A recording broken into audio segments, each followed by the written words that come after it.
पूरे 2 सालों से कैदी नंबर 369 को बाइज्जत बरी कराने की कोशिश में लगी हुई थी। असल में कैदी नंबर 369 दुनिया के लिए वो दरिंदा है जिसे जीने का कोई हक नहीं, और अगर अभी पब्लिक में छोड़ दिया जाए तो लोग उसे मौत के घाट उतार देंगे। मैंने पहली बार दुष्यंत के बारे में एक अखबार में पढ़ा था। एक कैदी जिस पर पहले ही अपने परिवार के 2 लोगों की मौत का इल्जाम है और वो पहले ही जेल में सजा काट रहा है। उसने जेल में 2 और कैदियों को मौत के घाट उतार दिया, वो भी सिर्फ अपने नाखूनों से। इस वजह से कैदी की सजा को 20 साल के लिए बढ़ा दिया गया। बस इस खबर ने मुझे इस कैदी नंबर 369 को जानने के बारे में मजबूर कर दिया, जिसका नाम दुष्यंत है, और उसके केस की आखिरी हियरिंग आज है। इसके बाद फैसला हो जाएगा कि क्या सच में कैदी नंबर 369 एक दरिंदा है भी या नहीं। मैं कोर्ट में बैठी दुष्यंत के आने का इंतजार कर रही थी कि तभी दुष्यंत को 4 पुलिस वाले जंजीरों में जकड़े हुए कोर्ट में लाए। मैं जब जब दुष्यंत को देखती हूँ मुझे हर बार उसमें कुछ नया सा लगता है।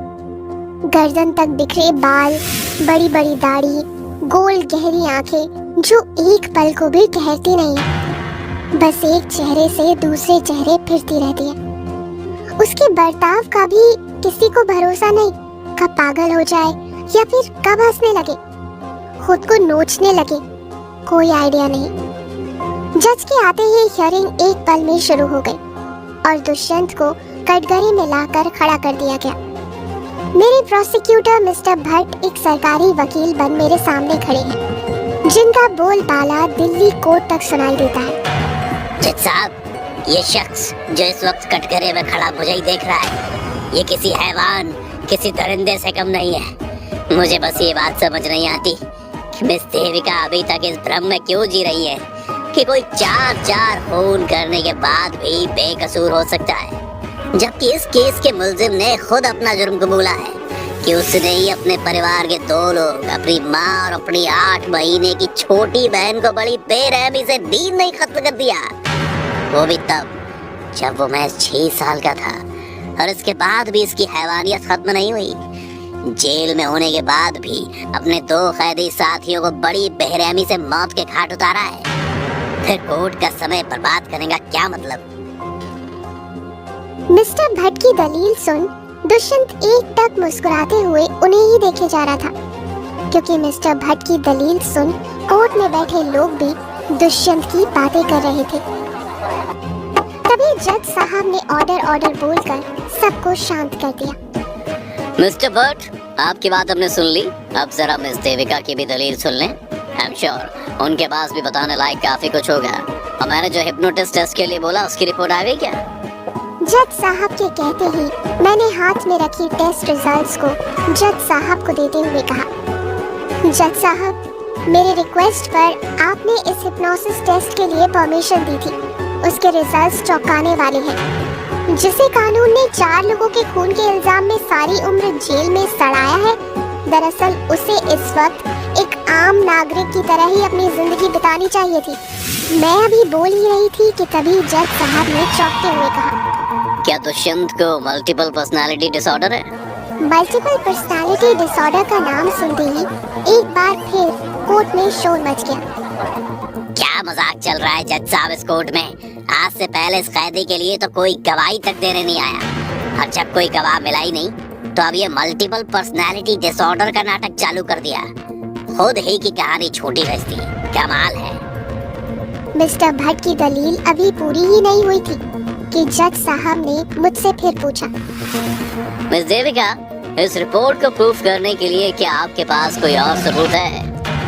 यस माय लॉर्ड, मेरे पास इस पूरे हिप्नोसिस टेस्ट की वीडियो फुटेज है, जिसे देख शायद सबका नजरिया हमेशा के लिए बदलने वाला है। मैंने ये कहते ही वीडियो को सबके सामने प्ले कर दिया। वीडियो में दुष्यंत एक स्लाइडिंग चेयर पर लेटा हुआ साइकियाट्रिस्ट बंसल के सवालों के जवाब दे रहा था। दुष्यंत, क्या तुम्हें अपनी जिंदगी का वो लम्हा याद है जब तुम सबसे ज्यादा खुश हुए थे? साइकियाट्रिस्ट बंसल दुष्यंत को हिप्नोटाइज कर उसे गहरी नींद में सुला चुके थे और धीरे धीरे साइकियाट्रिस्ट के सवालों से दुष्यंत अपनी कहानी खुद बताने लगा था। हाँ, जब मैं 6 साल का था और पहली बार लक्ष्मी मेरे घर आई थी। कौन लक्ष्मी दुष्यंत? लक्ष्मी मेरी बहन।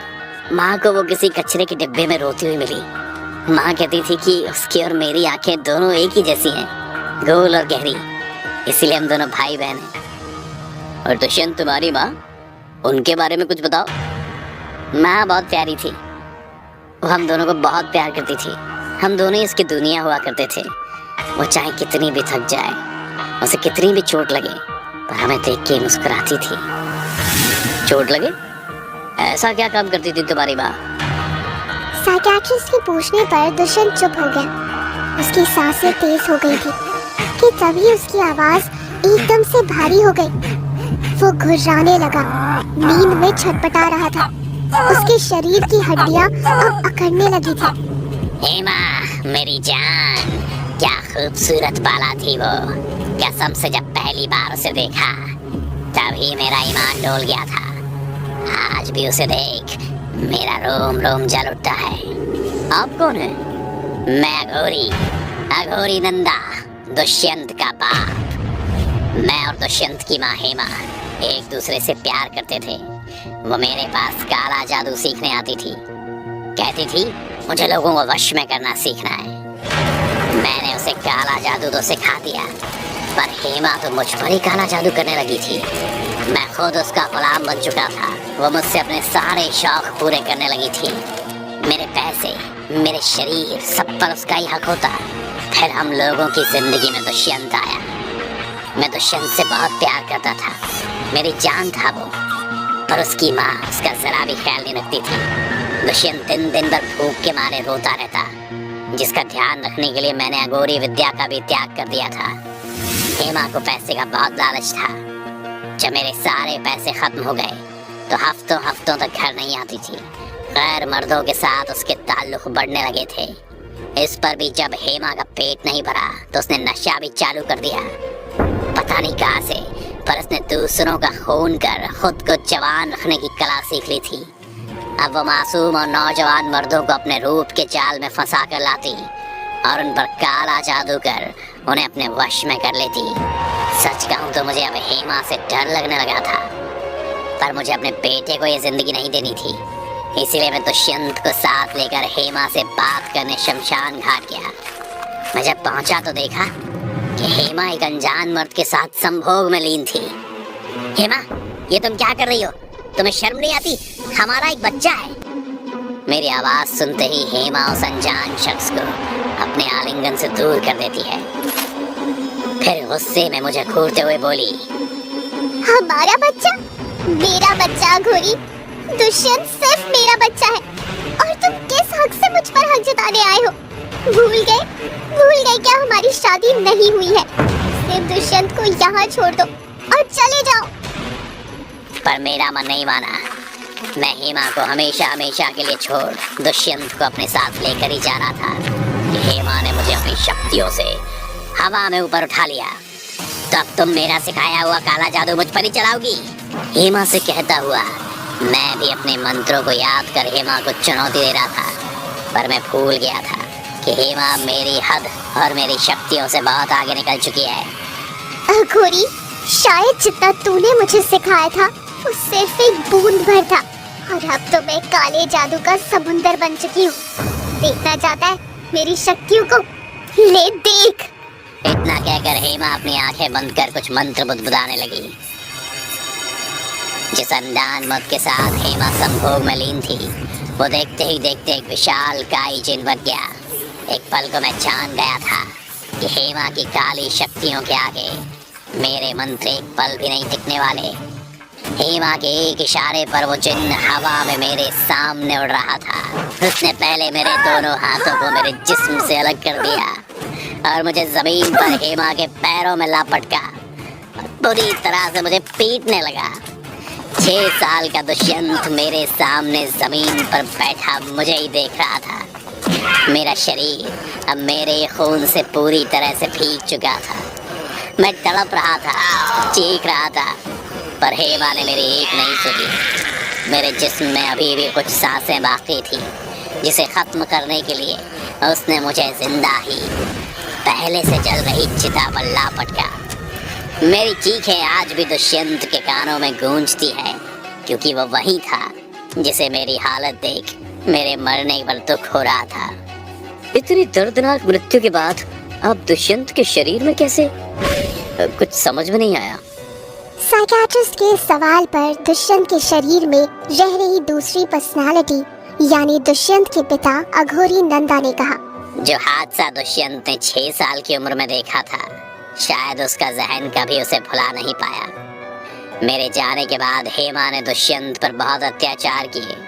उसे अब दुष्यंत एक बोझ लगने लगा था, जिससे वो जल्द से जल्द छुटकारा पाना चाहती थी। फिर एक दिन किसी ने हेमा को भ्रम डायनी की सिद्धि का बताया, जिसमें 2 बच्चों की बलि देनी होती है, एक अपनी और एक किसी और की। तभी हेमा लक्ष्मी को किसी से चुरा लाई थी, पर हेमा बीमार रहने लगी थी। उसके लिए घंटों बैठकर तपस्या करना नामुमकिन होता जा रहा था। फिर एक दिन जब दुष्यंत और लक्ष्मी में हेमा को अपनी कमजोरी दिखाई देने लगी, तो हेमा ने फिर से अपने पास कैद किए हुए जिन्न को बुलाया और लक्ष्मी और दुष्यंत को मारने का कह दिया। एक 8 महीने की बच्ची और एक 6 साल के लड़के को मारने का सुन सबकी रूह कांप गई थी। तभी अघोरी नंदा ने अपनी बात पूरी करते हुए कहा, दुष्यंत फिर से उसी जिन्न को बड़ी बेरहमी से लक्ष्मी की ओर बढ़ता देख रहा था। दुष्यंत को फिर से मेरी मौत की झलकियां दिखाई दे रही थी। जिस तरह उसने मुझे मरते हुए देखा था, वो लक्ष्मी को मारता हुआ नहीं देख सकता था। दुष्यंत के जहन में बस मेरी ही मौत की झलकियां बिखरी हुई थी। उसे मेरा तड़पना ही याद आ रहा था कि तभी कुदरत का करिश्मा कहो या फिर ऊपर वाले का करम, मैं अपने बेटे के शरीर में आ चुका था। अपने बेटे के शरीर में आते ही मैंने सबसे पहले पास ही चाकू उठाया और हेमा का गला काट दिया। तब तक बहुत देर हो चुकी थी। हेमा के कैद किया हुआ जिन्न लक्ष्मी के 2 टुकड़े कर चुका था। हेमा के मरते ही जिन्न भी मुक्त हो गया, लेकिन दुष्यंत जिंदगी भर के लिए गुनहगार बन गया। इसलिए दुष्यंत ने कोई खून नहीं किया है। उसकी माँ को मैंने मारा था और उन 2 कैदियों को भी, जो दुष्यंत के साथ जबरदस्ती करने आए थे। तो क्या ये बात दुष्यंत जानता है कि आप उसके शरीर में रहते हो, एक दूसरी पर्सनालिटी बनकर? नहीं, और उसे पता भी नहीं लगना चाहिए, क्योंकि इसकी माँ का बोया हुआ जहर का बीज आज एक पेड़ बन चुका है। वो अपनी माँ से जितना प्यार करता है, उतनी मुझसे नफरत। इसलिए अगर दुष्यंत को यह पता चल गया कि उसका बाप आज उसके ही मन के किसी कोने में रहता है, तो वो खुद को मार डालेगा। इसीलिए राज बस आप लोगों तक ही रहे तो अच्छा है। इतना कहकर दुष्यंत के पिता अघोरी नंदा वापस दुष्यंत के जहन में खो गए। जज के सामने भी ये केस पूरी तरह से साफ हो चुका था। मिस्टर भट्ट कुछ नहीं कर सके और जज ने इस केस का फैसला दुष्यंत के हक में सुनाया और उसे बाइज्जत बरी कर दिया। आज दुष्यंत एक आजाद नागरिक है, अपनी जिंदगी जी रहा है। लेकिन आज भी जब मुझे दुष्यंत का ख्याल आता है तो मैं बेचैन होती हूँ। एक बेटा जो अपने बाप से बहुत नफरत करता है, पर वही बाप आज भी अपने बेटे के जहन में कैद है, उसकी रक्षा करता है। शायद सही कहा था किसी ने, हम लोग माँ के प्यार को याद रखते हैं, लेकिन एक पिता के बलिदान, पश्चाताप और त्याग को भुला देते हैं।